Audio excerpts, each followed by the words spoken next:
We can see all the layers of the skin and the different parts of like the body system that it categorizes. This Anatomage Table shows cadavers of people that have donated their body to science, and we get to study their bodies and how they died. Being able to practice any medical procedures. There's many functions of the table. It's really helpful if you want to learn about the anatomy of a body.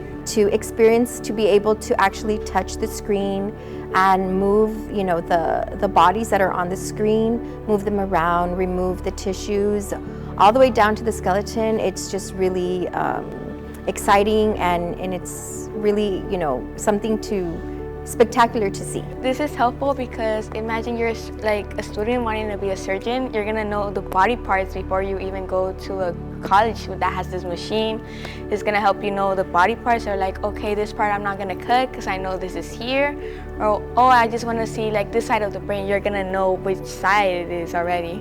It's been pretty amazing to see because of course we want to go pursue like our career into like the medical field, and that will really help us get like a hands-on learning thing to see each layer of the body. I'm very thankful because not only me but my peers as well get to see the table, and it's something that has just impacted the school in a big way.